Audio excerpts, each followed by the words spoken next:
Do you believe the vast majority of people who've ever called anyone a social justice warrior, either in their mind or out loud, had some level of hate behind those words? I do, but I also don't think hate makes someone a bad person. It just has destructive consequences, at the very least for the person carrying the hate. I'm Sean from dishonorableSpeechandPolitics.com, and I've already done a video trying to help social justice warriors hate less and love more. Now it's time for me to try to do the same for all these social justice warrior name callers out there. Towards that goal, I'll go over 8 kinds of hate the name callers may have and how in name calling, they're probably doing something similar to what the social justice warriors they hate are doing. My hope is this list may help people see that no one's on the moral high ground or somehow right and justified when they hate. Here then are 8 things a social justice warrior name caller may hate regarding social justice warriors, or SJWs for short. Number 1, that the SJW may get in the way of the name caller getting what they want. Not getting what you want, or more accurately what you believe you're entitled to, is a common reason for people to get angry and hate, in my opinion. I also believe we're basically not entitled to anything, including justice, so the anger and hate aren't justified. The name caller is likely being similar to this SJW here in that by calling the person an SJW, they may get in the way of what the SJW wants. Examples of what the name caller could want include to be able to hear off-color jokes from their favorite comedian, to speak their mind without having to worry about getting chastised because someone got upset, or even to see the cause of social justice succeed, but they think the SJW's methods are hurting the chances of that. Number 2, that SJWs, in apparently going for righting an injustice, are just propagating a different kind of injustice.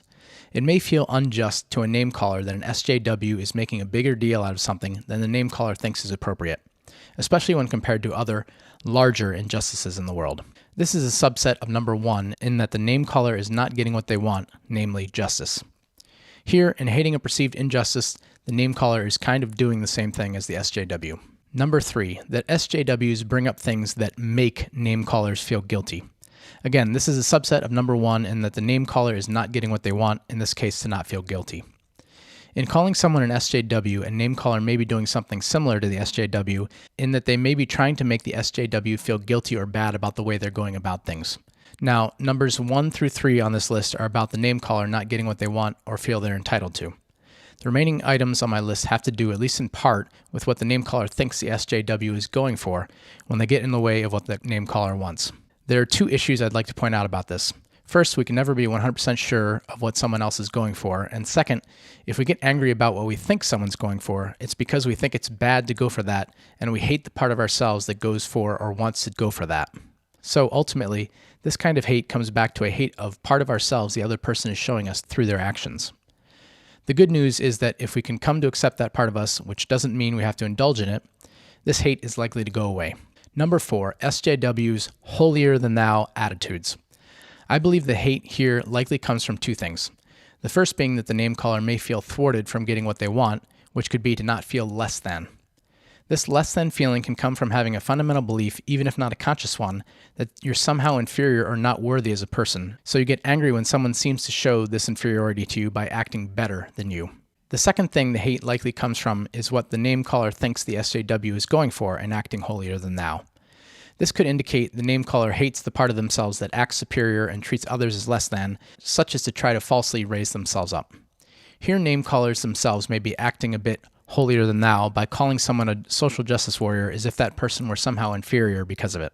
Number 5, that SJWs are really just out to ruin other people's fun, such as by trying to pressure comedians to not tell off-color jokes.